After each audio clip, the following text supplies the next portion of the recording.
So he used to look at me sing down here. He liked the way I was vibing. I had a song called Shake Them. So he started calling me to corporate gigs and telling me, come wimbe ile wimbo yako moja. So I used to go sing and ananipiga kapake kiasi like that. So when I was doing the music and watching him MC, that's when I learned how to MC. So then also other people started calling me to MC, Burale and the likes. And I would watch them and I would, copy paste, improve on a few aspects here and there. But I started music before comedy. I was Fredo Mondi's KYM hapa National Theatre. Mimi nilikuwa mtu wake wa mkono. Niaje chukua namba ule deo. I was that guy. So when I was doing that and working with Fredo Mondi, I was watching Erico Mondi, I was watching the whole guys. Me, I was a musician. I was called MG's Msani. I was doing dancehall music. It's a dancehall thing. So I did that for a while. So when I started comedy and then things worked, a lot of people who know me now, most Gen Z guys know me as a comedian. They don't know where it all started. But now one thing that a lot of people don't know, I'm very versatile. I do comedy. I was a dancer before. I'm an MC. I'm a musician. I'm a creative writer. I've written songs for a couple of big artists as well. But because they don't know it's Obinna, so it's, trust me. Let me not get into it for now because it'll open another can of worms. But they know themselves. If you don't know it's Obinna, you're not going to hate on it. But if you know it's Obinna, I'm that guy who is cool to hate on. Kitambo, it was another person. So Willie Paul was being hated on a lot. Then at some point, I took the baton, and then it's gonna go to another person. A lot of people have passed through it, but when you see something like that happen, know that something big is coming. So I welcome it. What I always say is this: if it makes you sleep well at night, just say it. But if you say it, be sure that you have evidence that it is true. Because if it's not true and I wake up on a bad side of the bed, I will pursue you with the law.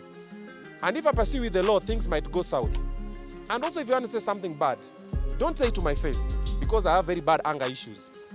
I'm trying to manage them. Me, I was a chokora. I'm from the street.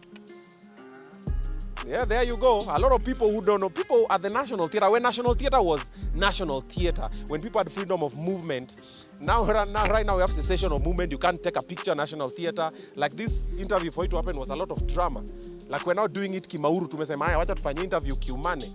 Because if National Theatre, you can't allow creatives to come and explore here, then where do you want them to go? This is supposed to be a safe space. So this was a space where tulikuwa nakuja kulala, tuna idol, tunaangalia wasanii wengine, tuko like, man, we could not sit up there. That was wasanii restaurant. So we sit down here, we're like, ukienda pale juu ni kuomba maji, saa ingine unanyima, unarudi na relax hapa, nenda Grogon, tuna represent, tunarudi hapa, tuna dance, tunapiga madrama hapa. With a couple of, this guy was there. He was born again at some point. This guy knows my journey like since way back. So I was a musician then. I've been through so much flack in my life that what I'm having now is sosa. Ati mna anatukana kwa social media. Ai bro. Mimi nimetukanwa na babangu. Mimi nimepigwa, nimekuwa disowned, nimekuwa fired, nimekuwa rejected. Like what you're doing is, that is what I'm used to. Normally, ask Tumbili, if I post anything and I'm having positive reviews, me ambia Tumbili, hey bro, ni kunoma. Why is everybody praising this? If I get, I'm like, wamentukana, very nice. That's the normal one. I've gotten to a point where my defense mechanism is, I don't notice if someone, I don't even know how to take compliments. Most of the time, someone's like, hey, Buddha, no, let's move to. I don't know how to take compliments because my defense is, I'm used to, nitukanwe, then ukinitukana now I have a reason to prove you. Like when I came to Nairobi, this story I've never told anybody. My dad disowned me, kicked me away of his home. So when he kicked me out of his home, I jumped on a train. I think it's on Jalango TV. I did this interview. Came to Nairobi. I had sold a Vodafone phone that I had. Came to Nairobi. I didn't know anybody. Stood in the train the whole night to Nairobi. So when I got to Nairobi, my idea in my head was, I'm going to prove him wrong. Of which, if he didn't kick me out of his home, probably right now I'd be a pastor or a teacher or something of that sort. Uko ushago. Mimi nilikuwa nakana limia wase, nasikia radio niko like, hey mazi, hey.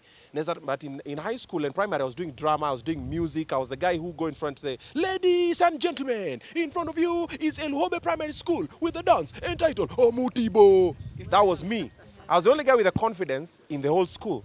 But I knew I wanted art. I wanted to be on TV and radio. So when he kicked me out, I came to prove a point. And that is what I like because I worked so hard.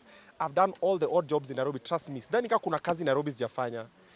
Until I evolved into Obinna that most people know now. Like, uko na maringo.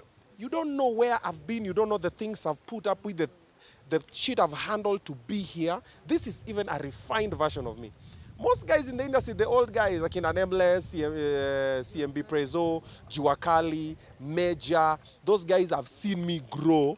Like when I was emceeing road shows That's when I started tunaenda nao wapi wanafika kina Daddy Owen. When Daddy Owen was Daddy Owen, bro. Daddy Owen, okay, let me not get into that story. But alikuwa navaa viatu zingine hapo za Lacoste Fire. Anyway, so I'm used to that because of then. So even now when people tell me, Obinna, have you not noticed every month I do a brand new music video? Why do you think I'm doing it? Because they've said I can't. And I will do it. You know what's the worst thing that can happen? It will not hit. But do you know what's not happening now? It has not hit. So there's no difference. So there's only one way to go.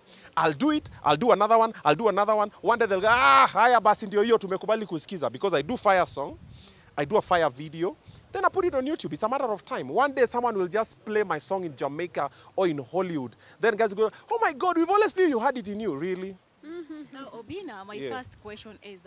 it's not oh, about wow, that's me. the first question? Yes. Oh, guys, sorry, man, I talk a lot.